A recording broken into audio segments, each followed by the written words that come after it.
What's going on, YouTube? We're back at it for another video. Today we've got another of those Diablo 4 theory craft builds, and today we're talking about the Ice Shard Wizard. Now this is going to be one of those builds that's perfect for beginners and definitely one of the strongest leveling when it comes to the Sorcerer, or at least one of the easiest that doesn't take a whole lot of effort in order to get some of those legendary aspects that are really going to pump up the damage with this, and overall just pushing through the content is going to be very easy. And the reason I say it's pretty solid for beginners is it may be intricate in how it actually functions, but utilizing it is going to be very easy. Essentially, we're just going to be spamming a bunch of cooldowns to make sure that we can reset those cooldowns, and on top of that, further increase the damage of our ice shards and cause it to be something of a little bit of AoE, but not necessarily one that's going to have an explosive radius, but more of a ricocheting effect that bounces from enemies to enemies.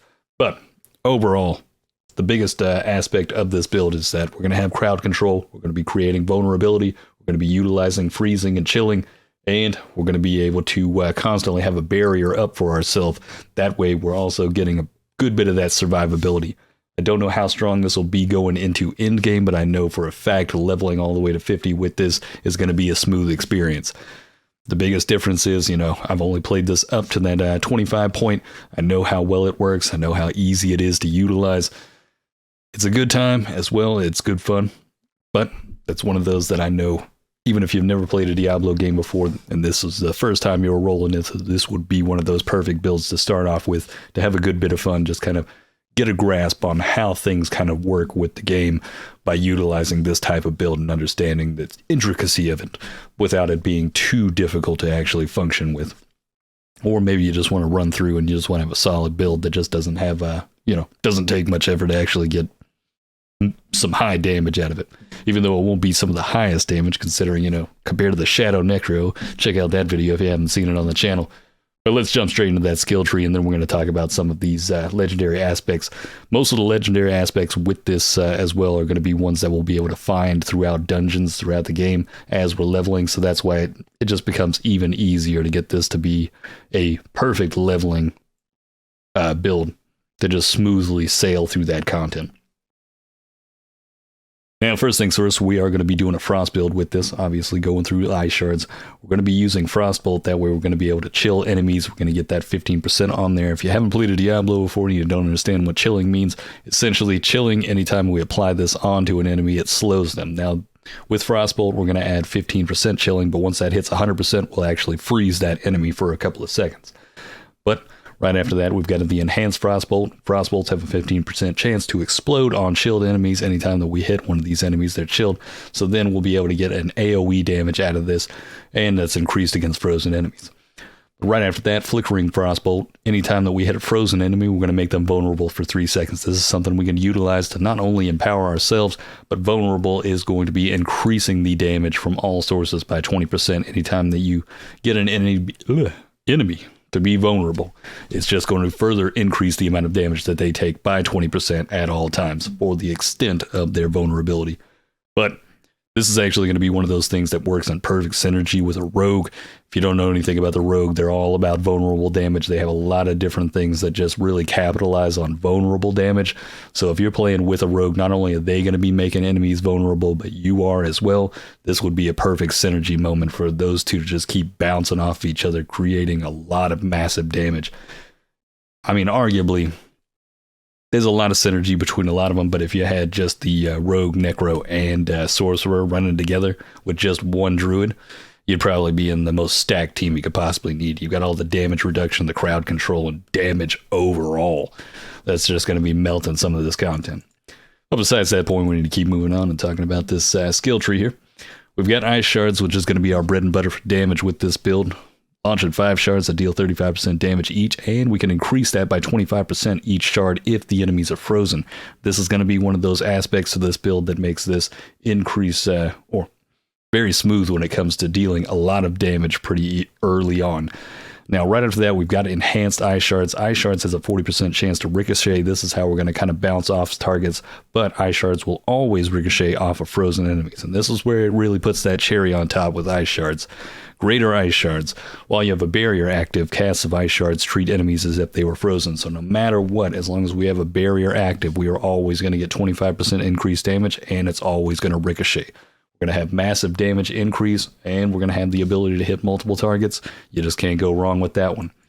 In early game, it's going to be pretty easy for us to actually create or have an active barrier multiple times. And by the time we hit about 25 or 30, really going to be able, we'll essentially be able to have a barrier every time that we hit a cooldown skill. And we're going to be hitting cooldown skills quite often, considering the rest of the skills that we have right now are going to be going on cooldown every single time. And we're going to be working our best or working our hardest to be able to get that reset every single time. And we've got more than a few skills that'll help us out with that. But moving over into our defensive skills over here. First things first, we do need teleport. Arguably, most Sorcerer builds are going to want some type of mobility, and teleport's going to be that one that's really going to help us out. We'll be able to just kind of zip around. In the case of this build, utilizing teleport with Frost Nova is going to be pretty beneficial for you. You'll be able to teleport into the middle of enemies, and not only on top of that, with enhanced teleport, if we hit multiple enemies up to 3 seconds, we can reduce the cooldown of this. So essentially, every 6 seconds, we could have teleport itself already reset and just be bouncing around. Sadly, we can't bounce around and constantly hit Frost Nova, but the ideal aspect is to jump into a bunch of enemies, kind of reduce the cooldown of teleport, and then we'll be able to hit Frost Nova to freeze all of those enemies. That way, we're automatically guaranteeing that we're getting that 25% increased damage and that ricochet effect. Plus, at the same time, with Frost Nova, we're going to be able to reduce the cooldown by killing the frozen enemies, only up to 4 seconds, so we're only knocking that down to about 16 seconds almost. But at the same time, with Frost Nova, we're also going to be making them vulnerable for 4 seconds, and for boss units, 6 seconds. That's going to be pretty huge. 6 seconds of vulnerability on a boss. Everybody can use 20% increased damage to any boss unit. That's going to be pretty powerful right there. But besides Frost Nova, we're also going to have Ice Armor. This is going to be the first active barrier that we'll be able to utilize as a cooldown to guarantee that no matter whether or not they're frozen or not, we're going to get that increased damage and that ricochet effect. But at the same time, this is also going to give us the ability to have a little bit more of that survivability, since we have 30% of our base life absorbed as damage, or absorbing damage up to 30% of our base life, essentially. But at the same time, while Ice Armor is active, our mana regeneration is increased by 25%. That way, we're constantly able to just really pump out as many of those Ice Shards as we really need to. Now, we could, in theory, take a point somewhere else, or while you're leveling into Mystical Ice Armor, since we are going to be creating a lot of vulnerability on a lot of different enemies, and especially if you're playing with a rogue, I would say Mystical Ice Armor actually might be really worthwhile. Damage against vulnerable enemies contributes 50% more to the Ice Armor's barrier. Effectively, what that's doing is basically almost doubling. No, it wouldn't be doubling. It'd probably be another 15%, or essentially from where we're at right now. We'll have another 15% base life as our barrier that'll last for 6 seconds. Obviously, the barrier will disband after we've gotten that 30% taken away from us, but more than likely we won't be getting hit to that point. We'll be able to utilize all 6 seconds of that barrier for most of the time in order to actually get that damage bonus. Now we've also got Glass Cannon over here on the right, just above that Ice Armor, where we're going to deal 18% increased damage, but we're going to take 9% more damage. But we're not caring about that, because no matter what, we always want more damage output. 18% at the cost of 9% more damage taken, always going to make that trade-off, especially when we've got a class, or essentially our whole build's based around having barriers constantly. We're going to be able to absorb that additional damage, and we're going to be dishing it out more often to where we won't even get hit by that next piece of damage, or that next attack that enemy may be throwing at us. But on the opposite side of that, we've got Elemental Atonement, which is going to be lucky hit. Every time that we get a critical strike, we have up to a 15% chance to reset the cooldowns of one of our defensive skills, which is any one of these 3 skills right here, and can only happen once every 10 seconds. Now, this is arguably one of the harder lucky hits to actually get to proc, because not only, essentially, if you don't understand what lucky hit means, right over here, we've got Ice Blades. This is going to be one of our biggest skills that's going to give us the ability to reset a lot of these cooldowns, but it's going to have the best lucky hit chance out of every skill inside of this skill tree. I can't remember if it's the highest one in the game, but It's rare you find anything that's above 50 when it comes to lucky hit, but any skill that actually deals damage has a lucky hit and a percentage on it, which that effectively means that anytime that this thing damages an enemy, or anytime you utilize one of those skills, it has the possibility to proc a lucky hit, and 71% is pretty high for this one, but this is where it gets a lot harder, is the fact that not only do we need it to proc that lucky hit, but now, especially with this one, we have to get a critical strike as well, and then there's a 15% from that lucky hit, then that critical strike, to have it reset the cooldown. Now, I did use this inside of the Server Slam without anything else that really boosted the lucky hit chance, and it did proc not all that often. This is definitely one of those skill points that I would say you're going to fill this out way later on, once you've actually put all of the skill points down all the way to the bottom of the tree, and then come back up to kind of fill in those nodes and just really kind of iron out the finer details. I would not say you want to put points into this at the beginning while you're leveling. If anything, just put 1 point into it if you're just feeling a bit lucky. Maybe glass cannon would be much better of an option, honestly. But even that one, I would say you don't want to put those points into that just yet until you've gotten Ice Blades filled out, because Ice Blades is going to be the real big piece to this entire build that's going to reduce the cooldowns, reset those cooldowns as fast as we possibly can, and constantly give us that capability of gaining a barrier all the time, or more than 60% of the time effectively. But with Ice Blades, essentially it's a Conjuration, so we'll have a pair of Ice Blades that come out as our pet effectively for 6 seconds that rapidly slashes enemies. Now, 30% chance anytime that it attacks one of these enemies to make them vulnerable for 2 seconds, which is going to be pretty powerful for us considering enhanced Ice Blades. Ice Blades cooldown is reduced by 0.5 seconds each time it hits a vulnerable enemy. So anytime that not only we make an enemy vulnerable, it makes an enemy vulnerable, or any one of our skills make them vulnerable and they strike on that enemy, we're going to be reducing its cooldown. And on top of that, with summoned Ice Blades, 20% of that is going to be put towards the cooldown reduction of each one of our other cooldown skills. Now, 20% of 0.5 doesn't seem that high. I know it's a very minuscule number, but trust me, it will start to get noticeable very quickly when we start to get into the fact that we'll be utilizing the enchantment off of Ice Blades as well. So every time that we're hitting 40 seconds of cooldown, so effectively right now Ice Blades is a 16-second cooldown. We'll pop that with Frost Nova, and then as soon as we pop in with Ice Armor, we'll already be over 40, and then it'll tick the timer over. Effectively, every time that we're just stacking up 40 seconds of cooldown, we're getting another one of these Ice Blades spawning in, creating the chance for it to make more enemies vulnerable, reduce the cooldown even further without us even having to pop this off. And at the same time, as that's going down, we're getting 0.5 seconds dropped off of Ice Blades, so we can constantly get Ice Blades popping out. And then that's going to further give us even more of that 20% chance to possibly cool down, reduce the cooldown of each one of those other cooldowns. And the fact that it's doing that against vulnerable enemies, we're also getting a large amount of possibility for that lucky hit and critical strikes, because if that Ice Blades makes that lucky hit along with a critical strike, then we've got that 15% chance possible of it resetting one of those defensive cooldowns. And it can proc quite often in a way once you've got this really ramped up to where you're constantly hitting those cooldowns and you've got a lot of those Ice Blades out there and you're constantly getting Ice Blades on the cooldown, or possibly just any one of the other cooldowns. I mean, obviously, Teleport over here is a very low cooldown, so effectively that 0.2% of 0.5 is going to be actually a lot more noticeable with Teleport, because you'll be just kind of zipping around. You'll be able to utilize that more often than you thought you would. And you'll be able to just constantly be throwing those ice shards. And then we'll have, Ice Armor up even more often. But at the same time, right above Ice Blades, we've got the Precision Magic, which our lucky hit chances increased by 15%. This is yet another one that I would say hold off on this one, because the big money one that we really want right here. After a line of the elements, we gain 1% damage reduction against elites, up to 40%, for how many times they strike us. Not exactly the greatest skill point, just put one of them into it, but right underneath that, protection. Using a cooldown grants us 30% of our maximum life as a barrier for 2 seconds. So anytime that we use one of these cooldown skills, we're getting a barrier for 2 seconds. Every single time.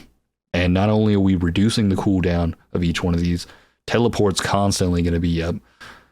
Ice armor, anytime that we need a longer duration of a barrier, especially in a boss fight or something. I mean, anytime that we're popping another ice blades out, I mean, it just starts to get ridiculous how long we can be in the barrier for, how many times we can create a barrier. Now, there's also legendary aspects that can give us barriers, further increase the duration of our barrier. Actually, there's skill points as well that increase the duration of our barrier.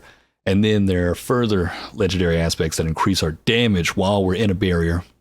It gets a little bit ridiculous once we start getting into the gear, and then we get even further into just how often we can proc the cooldowns to make sure that we constantly have a barrier going. But going further from that point, we'll also have Icy Veil over here. Your barriers have 15% increased duration. Sadly enough, with Ice Armor, this is basically like 1 more second. When it comes to protection, we're effectively getting like 0.3. It's 2.3 seconds. Not bad. I mean, it's a little bit more time. We can get a little bit more damage out that way, but it ends up being useful later on. But right next to that, we've got the Snap Freeze. Frost skills have a 9% chance to instantly freeze. I wouldn't say while we're leveling, this is one that you instantly want to pop some skill points into. Maybe put one into it just to have that possibility, considering Ice Blade still has a pretty high chance to proc that lucky hit. So that 9%, or I believe it's like 3%, for the first node might be beneficial, especially if we've got a bunch of Ice Blades going out, but at the same time, you don't necessarily need it while we're leveling immediately. As Cold Front, while you have a barrier active, you apply 24% more chill. Now, this is actually a lot stronger than you think it is, considering no matter what, while we have a barrier, this is one of those ways that with any one of our Ice or Frost skills, we can essentially increase the rate at which we're actually freezing these enemies. So we'll have a lot more frozen enemies, so we have a lot more opportunity that once we're not in barrier for those few moments, we'll still be gaining the capability of freezing those enemies and just basically immobilizing them at the same time, if not just creating more crowd control and just slowing them even further. But going forward from that point, we've also got Permafrost. Frost skills deal 15% increased damage to elite. So anytime we're facing off with an elite, our Ice Shards, our Ice Armor, our Frost Nova, our Frost Bolt, and our Ice Blades are all going to be dealing 15% increased damage against those enemies. And right after that, we've got Hoarfrost. You deal 9% increased damage to chilled enemies and 18% increased damage to frozen enemies. Now, sadly enough, I wish this kind of stacked. I wish if it was frozen, it was, effectively it does kind of stack because it just doubles up, but I'd rather have it to where it was like 27%, where it's like, if they're chilled, we got 9% and then a 27% instead. That'd be quite nice, but I can understand why they don't want to just increase the damage at that rate, but this is going to be just more damage overall. And then right across from that, we're also getting the Icy Touch. You deal 12% increased cold damage to vulnerable enemies. We're going to be making them vulnerable through the Ice Blades, Frost Nova, and the Frost Bolt. And if you're playing with a rogue, trust me, it's just going to be very easy to just have everything vulnerable all the time, pretty much.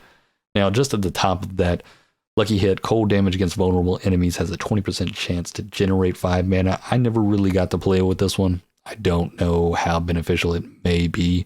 Honestly, it doesn't seem that great, but we can get Lucky Hit to proc quite often, so maybe later on this is something to kind of play around with, see about it once we get into the full game. I don't know just yet, but that's just one of those things to kind of throw out with this build. Maybe while you're leveling, that might be an interesting thing to go for. But at the very bottom, we're going to have Avalanche. Lucky Hit. Your Frost skills have a 10% chance to make your next cast of Ice Shards, Frozen Orb, or Blizzard consume no mana and deal 40% increased damage. And this chance is doubled against vulnerable enemies.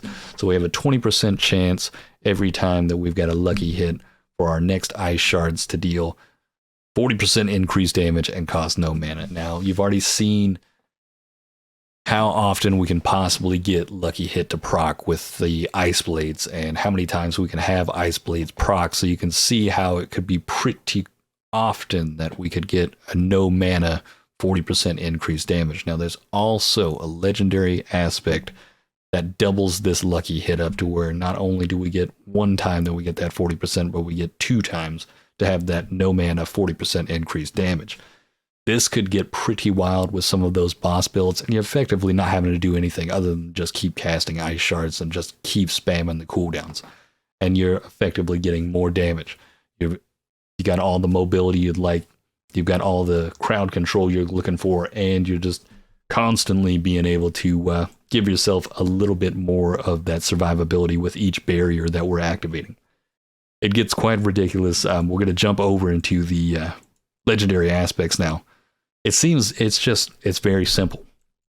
I don't want to use, I don't see any use for Deep Freeze, or Blizzard, or any of these other skills. This seems to be the one that's just kind of, it's unique in its own right. It's very simple to use. It does have a lot of damage to it, and it can amplify pretty quickly.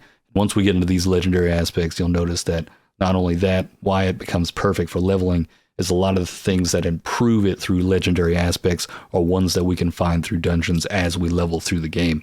Makes it very easy for us to just keep escalating our damage, not to the point where it's completely overpowered, but it's going to be completely, or it's just going to make the whole experience smooth as we're progressing through the game. Now, when it comes to the legendary aspects, we'll start from the top. We've got Aspect of the Fortune right here. Your lucky hit chances increase by 10 to 20% while you have a barrier active. Just another one of those aspects that's really going to be capitalizing on the fact that we're constantly utilizing barrier. Sadly enough, this is one that we won't be able to find in one of the dungeons. And there's only one other legendary on this list that we won't be able to unlock, or one aspect of power that we won't be able to unlock from one of the dungeons. And we'll come to that one here in a bit. The next up we've got is, Aspect of the Protector. This is one that we'll actually be able to find at the beginning in Act 1 from the Fractured Peaks and the Lost Archives. Damaging an elite enemy grants you a barrier absorbing X amount of damage for 10 seconds. So effectively, we can have 10 seconds of a barrier anytime that we damage an elite. In those moments, I mean, that's pretty huge. That's a long-lasting barrier right there. As long as you don't get hit, you've got full-on 10 seconds of increased damage and that ricochet effect. Right after that, we've got the Aspect of Control. You deal 30 to 40% more damage to immobilized, stunned, and frozen enemies. This is going to work perfectly with the fact that we're constantly freezing a lot of these enemies.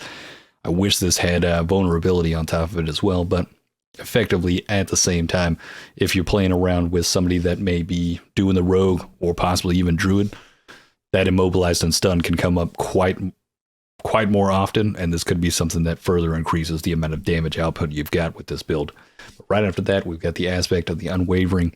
Taking direct damage has a 2 to 6% chance to reset the cooldown of one of your defensive skills. This one, I haven't really played around with it. It will work well, in my opinion, with this build.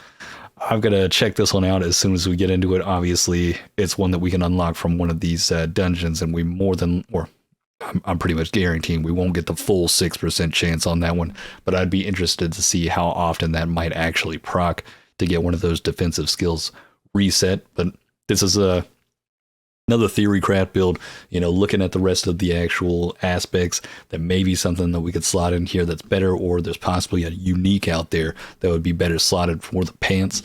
But for right now, that's the best in slot when it comes to leveling. It's just something that could further give us the ability to constantly synergize with this build.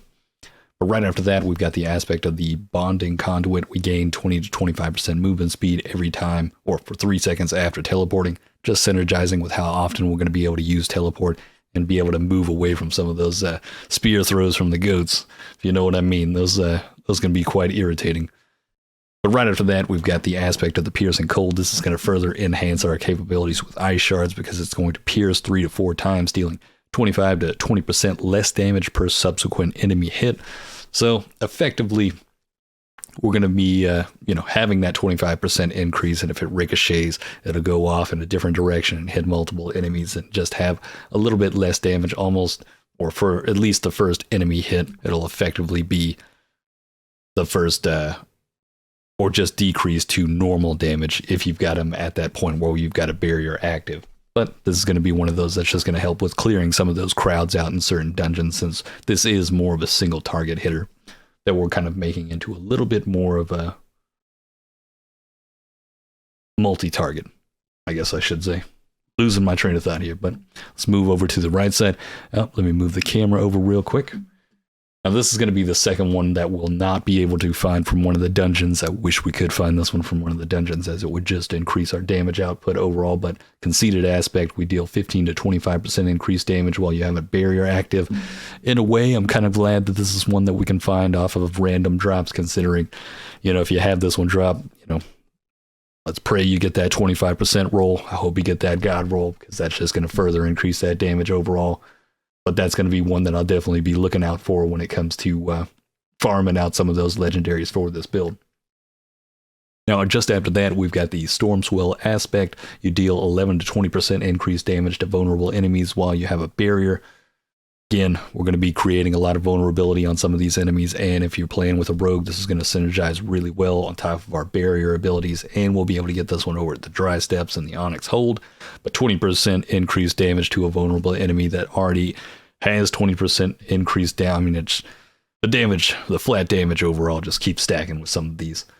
But right after that, we've got the Rapid Aspect, our basic skills, or gain 15 to 30% attack speed. We'll be able to get this one from the Dried Steps and the Buried Halls. This is just going to further give us that capability of constantly being able to pump out those frost bolts in order to get the vulnerability and to get the chill on a lot of these enemies in those moments when we don't have enough essence to pop out the ice shards. Goodness, don't know how I'm losing my train of that quickly. Now, up next, we've got the Aspect of the Biting Cold. When you freeze an enemy, there's a 25 to 35% chance that they become vulnerable for 3 seconds. Now, this one I slotted in here just because we'll be able to unlock this as we're leveling through. It's going to be from the Dry Steps. I guess that means that we're just going to unlock it by progressing. It says progress the campaign in Dry Steps, so maybe there's one of the campaign missions that ends up giving us this Aspect of the Biting Cold. Could be one of those campaign dungeons that you only run through once. But effectively, the reason I put this in here is just one of those moments where, say, Ice Armor chilled enough to freeze somebody, or any one of your other frost skills besides Ice Shards or Frost Nova was possibly freezing them, considering Ice Blades is also chilling. This gives us another capability of getting that vulnerability out there. Now, the one that I would replace this one with would be the Aspect of Frozen Memories. Sadly, this is one that we also going to have to wait to find on one of those random legendary drops, but this is the one that gives us the Avalanche Key Pass and now applies to one additional cast. So that way, not only are we getting that one no mana cost 40% increased damage, but we have 2 of them back to back each time that actually procs, which with those Frost Blades or those Ice Blades, this could be proccing quite often. And it could get pretty ridiculous towards that end game. And if there's any uniques that further enhance the barriers, I hope there is. And it could just get quite devastating, in my opinion. But right after that, we also have the Aspect of the Frozen Wake. While Ice Armor is active, you leave behind exploding ice spikes that deal X amount of damage, and your ice spikes chill enemies for 10%. That could be another good one. The reason I'm kind of showcasing these ones is just giving you a broad understanding of some of those you might want to look out for as you're leveling, as we're going through this, just in case, or just to have it readily available for you and give you the information on how far this build could go and the different things you could do with it that could possibly pop up as you're leveling through. But at the same time, we could get the Aspect of the Deflecting Barrier. While you have a barrier active, there's a 7 to 13% chance to ignore incoming direct damage from distant enemies. If you're having issues with survivability, this could be something to throw on, especially over the pants. We're going to find this one in the Lost Keep at the Hawazar, wherever that is. I'm not sure. We'll find out in the full launch, but that could be another thing that just further increases our survivability instead of having that reset of the cooldown. Right after that, we've got the Everliving Aspect. Goodness, I'm reading things wrong today. You take 20 to 25% less damage from crowd-controlled or vulnerable enemies, which pretty much every enemy out there is going to be crowd controlled. Another one of those things that just further can increase our survivability, since we're chilling all of these enemies with our frost skills. That is considered crowd control, and since we're making a lot of them vulnerable, we're just taking 25% less damage from all of these enemies. But right after that, we've also got Frost Blitz Aspect. Frost Nova gains an additional charge, but the cooldown per charge is increased by 40 to 30%. This is this is pretty decent actually to have 2 available Frost Novas, and since we do kind of want to kind of have, well, effectively it would create enough cooldown on Frost Nova to make it worthwhile for each charge to be, or to have double the amount of it for a little bit more, so that way we could not only constantly be hitting that 40-second mark to get more of the ice blades out, but at the same time we've got double the chance to just apply freeze in certain moments when we might not have the barrier. It's one of those things to look out for. But right after that, Shattered Aspect. Now, this is one thing that I forgot to talk about. We've got a different passive skill point at the very bottom of the skill tree that I don't know whether or not this is going to be the one that I really want to utilize. I like the Avalanche skill more personally myself. I completely forgot to talk about this, but Shatter is also available after we freeze expires. After any one of our enemies freeze expires, enemies explode for 25% of the damage that you dealt to them while frozen.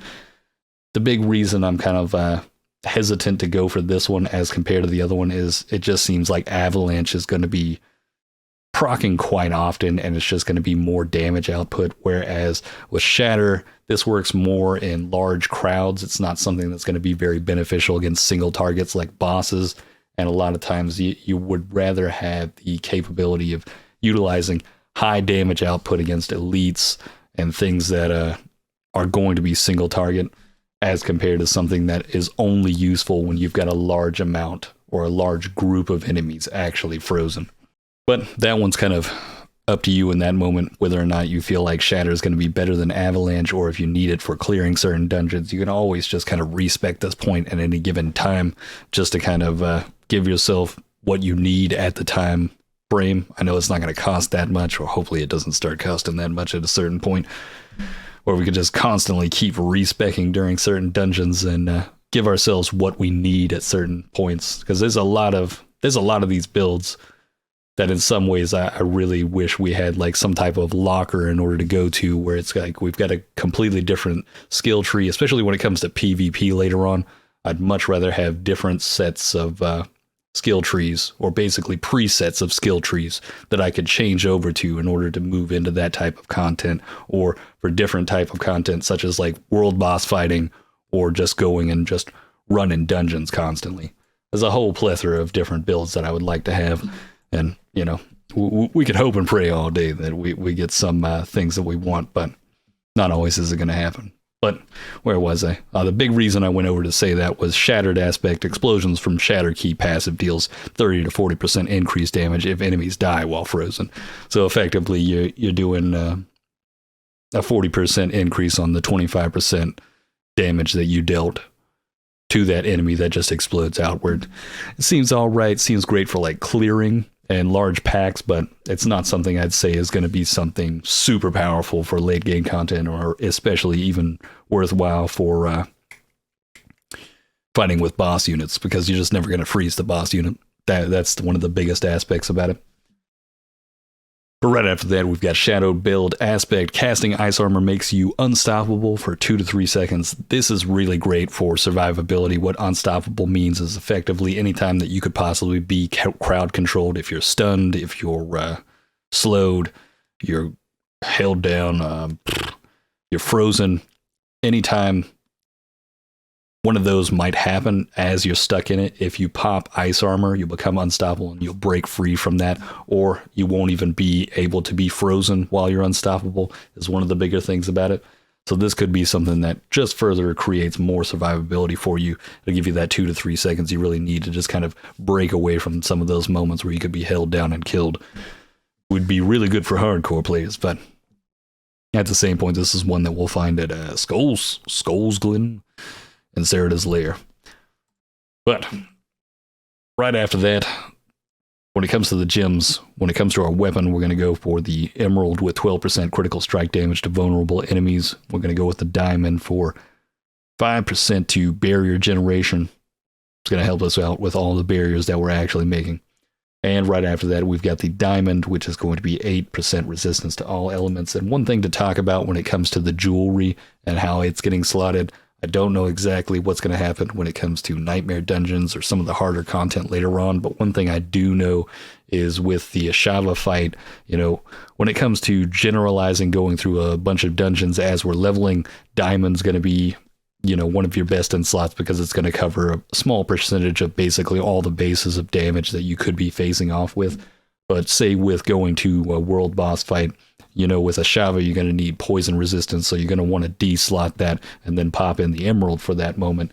So what I'm trying to get at here is with jewelry, when it comes to Nightmare Dungeons or the Tree of Souls or whatever the end game content may base off with us, is we might have that opportunity to kind of slot something else in for those if there's modifiers on those dungeons that might increase damage types for poison or something to shadow damage or fire. It might be a better bet for us to kind of go into that with an empty socket and all of these gems available and ready before we jump into that, if it's something we don't know about until we jump into that dungeon. But that's just one thing to think about before you start getting into the end game content, and just really understand that you're going to want to level up all of these gems just to have a little bit of resistance to each one of these. And at the same time, since we have 3 pieces of jewelry that can each have a socket, we're going to have 3 different high damage types of resistances, if not just one of them that's just stacked out almost to 90%, depending on how high these gems go, as these are not the highest quality of these gems. We'll be seeing that in the full game later on. But when it comes to enchantments, like I said before, Ice Blades, for every 40 seconds in cooldown we spend, you spawn an Ice Blades on a random enemy. And then by the time we hit, I believe, 30, we'll have a second enchantment possible. And we're going to pop in Frost Nova. So anytime that we hit a lucky hit, we have a 30% chance for any one of our Conjuration skills. So basically, any of our Ice Blades can unleash a Frost Nova when hitting enemies. Or your Conjuration skills have up to a 30% chance to unleash a Frost Nova. So effectively, Ice Blades is going to have a 71% chance to have the same possibility chance for them to cause an enemy to be vulnerable and freeze them. It gets kind of ridiculous, and it's going to synergize really well. I hope. I don't know about the Frost Nova one. This one's still one that I wasn't able to test out all that well, but we'll check that out as soon as we get to the full launch.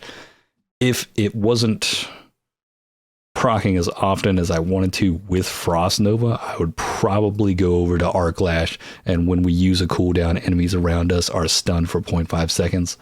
That could be something that just benefits us in a way of just getting that, or synergizing with that one legendary aspect that gives us the 40% more damage to stunned enemies. 0.5 seconds may not seem all that much, but if we're able to stack it with 3 different defensive skills in certain moments, trust me, you're going to have 1.5 seconds right there of stunning, and it's going to be pretty useful. But at that same point, it's going to be up to whether or not that Frost Nova is actually popping off pretty strongly with the Ice Blades, but I'm pretty certain it's going to be proccing quite often, and you're going to be freezing a lot of enemies, creating a lot of vulnerability with enemies. You're going to basically be spamming cooldowns all day, shooting a lot of Ice Blades, having a good time just pushing through this content. It's going to be an easy, smooth leveling experience. It was the smoothest one for me when it came to the server slam and with the beta, and with just a lot of these legendaries being capable of grabbed up while going through the content and just going through certain dungeons. You really can't go wrong. You're going to be equipped with everything you really need to have enough power to push through this content as easily as possible. And the only way that you're going to fail with this is just I guess if you just don't know how to right click, I'm gonna be real. That's about the only way you can't win with this build. But that's going to be the Ice Shard Wizards, guys. Hopefully you enjoyed this one. This one's definitely going to be a great one for beginners, and got to throw out some of that self-promotion. You know, June 1st is coming up pretty closely. We've got a lot more of these builds coming out as the days go forward. If you'd like to check out more of this content, hit that subscribe button. Also, if you want to check out Diablo 4 on the early access launch day at June 1st, 6 p.m. I'll be there live. Hit that link down in the description. Follow me over at Twitch. We're doing a 24-hour stream. We're going in on the neck row, getting that shadow damage build going. We're getting up to 50 in that first day.